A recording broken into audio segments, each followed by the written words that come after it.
پیغام خوب کې خپل مور لیدا سترګې مې ډکې شوې په چغو شوما بیا مې پزړو د غم باران شروع شو بیا مې د مور قصې را یاد شولې. دا ملګری وایي زما مور وفات شوې ده، د هغې نه د رمضان د پوره رمضان روژې قضا شوي دي او منځونه دې هم قضا شي، خو د منځونو تعداد معلوم نه دی.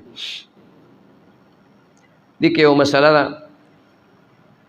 که دا کم رمضان منځونه او روژې د دې نه قضا شوي او دا هوش کې وه بېهوشه نه وه، نو بیا پې د هغې قضا شته. او که بېهوشه وه پیژنګلو یې نه شوه کولی، ښه بد یې نه پیژندل، خپل پردی نه پیژنده، نو بیا دا دماغي توازن د دې برابر نه دی، دا منټلی ډسټرب ده، دماغي توازن یې ټیک نه دی. نو چې کله دماغي توازن یې ټیک نه شي نو موږ ته وایي لیونی دی، نو دماغ یې کار نه کوي، نو دا مکلف نه ده، نو بیا پې نه مونځ شته او نه پې روژه شته.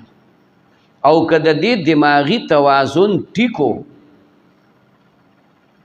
خو دا منځونه هم نه دي کړي د ضعف او د کمزورۍ د وجې نه، روژه هم نه ده نیولې، نو د روژې به هم فدیه ورکوي او د روژو خو 13 روژې دي او د یوې روژې په سر باندې تقریبا 200 روپۍ دا جوړیږي، یو روژې په سر 200 روپۍ، څونه چې سرسایه جوړیږي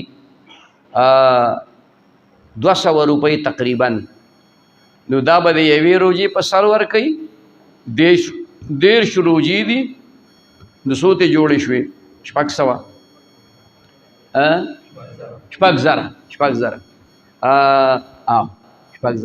3 دونې چې 6,000 روپۍ دا به د دغې روژې ورکوي. او منځونه هغه به تاسو اندازه کوي، تا دوی وایي چې تعداد معلوم نه دی، خامخا به څه نه څه اندازه تاسو ته وي چې یاره میاشت منځونه تې فوت شوي دي، 2 میاشتې منځونه تې فوت شوي، خو په دې شرط چې د دې هوش برابر و. لہذا په دې باندې د هغه منځونو په نسبت سره د یو منځ په بدل کې بیا دقه 200 روپۍ دي، څه کم راځي، خو بهرحال چې 200 سړی ورکوي نو فایده پکې ده. او منځونه به د ورځې 6 منځونه حسابېږي، دا وتر ځان له مستقل منځ دی، دا د دې 5 منځونو نه وروستو لازم شوی. یو ځل نبي علیه السلام صحابه کرامو ته راغی، وی چې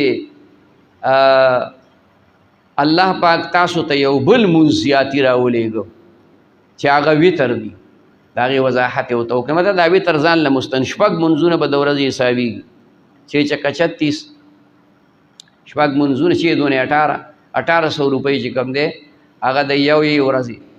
اوس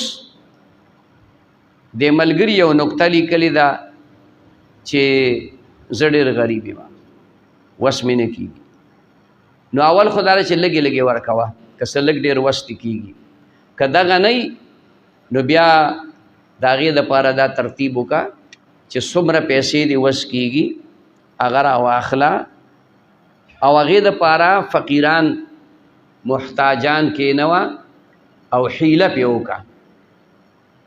دا حیله یې لپه اللهم جایز ده. ګورې حیله دا ده چې د دې منځونو په عوض کې ده ته وبخي هغې دی، بل ته وبخي هغې دی، خو دا ګورې دې ته وایي حیله. دا حیله ټکې همداسې دی چې چلول، حیله څه معنی؟ چلول، خیال ګراله چلول بهتره خو نه ده. لږې لږې ورکوه، لږې لږې ورکوه، خپل خپلوانو ته ووایه، رشته دارانو ته ووایه چې دغسې یاره مور مې وفات شوې ده او منځونه پې پاتې دي او زما وس نه کېږي. په کار دا ده چې هغوی امداد در سره وکړي او هغه پیسې چې کوم دی نو بیا تاسو خرچ کوي په دغه طریقه باندې، خصوصا طلباو باندې مدرسې دی ورکوي، نو د هغې دا غاړه به الله پاک خلاصوي. د دین په کارونو کې رانه غفلت کېږي. دا اعوذ بالله من الشیطان الرجیم، لا حول ولا قوة الا بالله العلی العظیم. دا هر مانځه پسې دا سار ماښام 100 پیرې وایه 100 پیرې او یا هر مانځه پسې 40 پیرې وایه